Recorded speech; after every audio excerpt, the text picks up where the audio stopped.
Empreendedorismo digital é o tema da entrevista com Marcos Morita, que é professor da FGV. Marcos, muito obrigada por participar da entrevista. Eu que agradeço. Na sua opinião, qual deve ser o correto posicionamento das empresas em relação ao empreendedorismo digital? É verdade que muitas procuram concorrer com corporações grandes já estabelecidas e esse não seria o caminho correto? É verdade, Patrícia. O que acontece hoje é que muitas empresas, principalmente no mundo digital, até pela facilidade da web, que a web ela proporciona, na verdade ela revolucionou o conceito dos 4Ps, principalmente a praça. Então, com a internet você consegue vender para muitos clientes em todos os lugares possíveis. Isso, de certa maneira, tem feito com que alguns empresários caiam na tentação de querer vender para todos, em todos os mercados.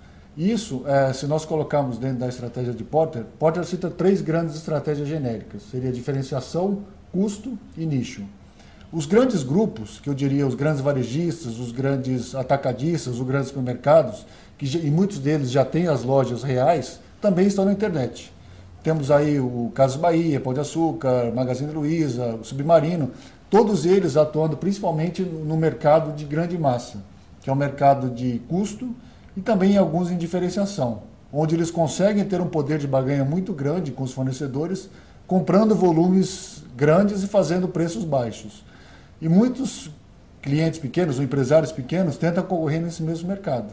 E dificilmente, então, eles terão o mesmo sucesso que esses grandes clientes, principalmente com relação à questão preço. Então eu vejo que a saída, nesse caso, seria trabalhar num nicho específico. O que seria um nicho específico? Seria um grupo de pessoas ou um grupo de usuários ou público-alvo que tenham similaridades, ou seja, que tenham preferências iguais, cujos gostos ou cujas necessidades possam ser agrupados num único segmento. E aí nós caracterizamos então o nicho.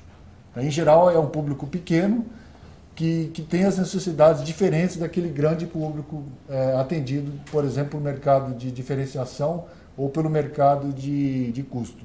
Vamos pegar alguns exemplos. Pode ser de comida kosher, né, que é um mercado bem específico. Lojas que vendem sapatos de tamanhos grandes, 45 para cima de homem, 42 para cima de mulher.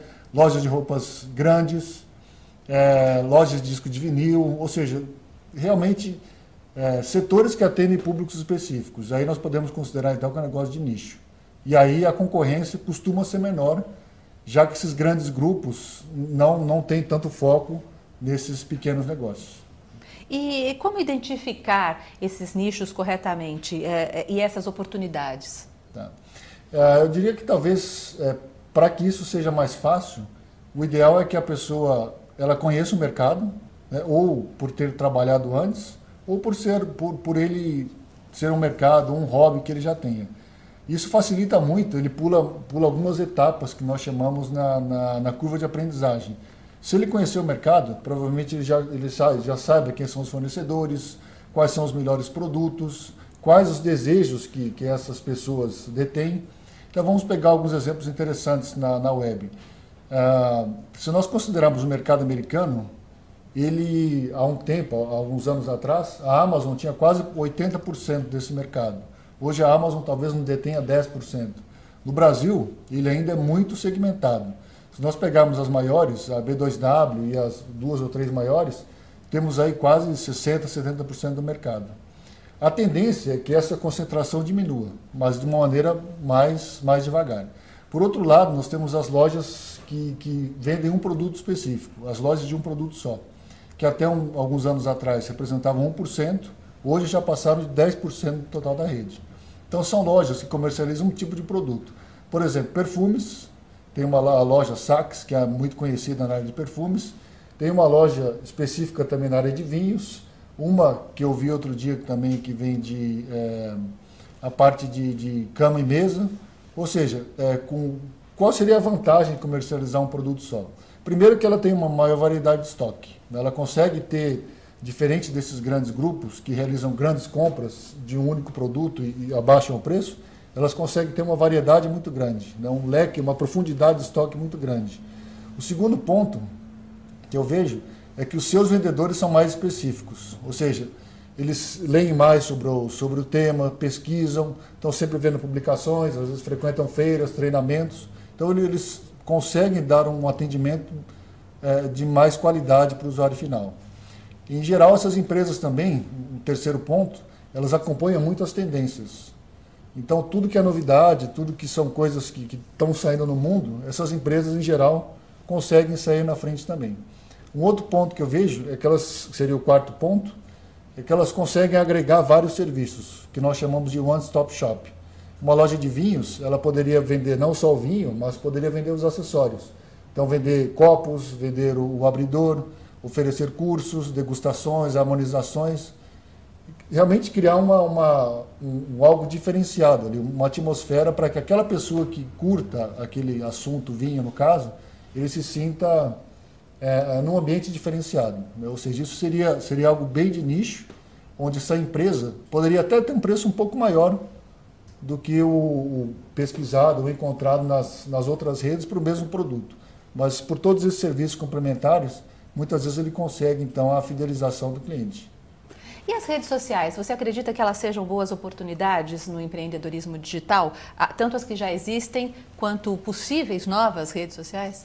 As redes sociais, elas sempre, hoje em dia principalmente, elas já ultrapassaram o e-mail, no quesito tempo despedido na internet. Então as pessoas passam mais tempo na rede social do que no e-mail. O e-mail já ficou algo chato, lento.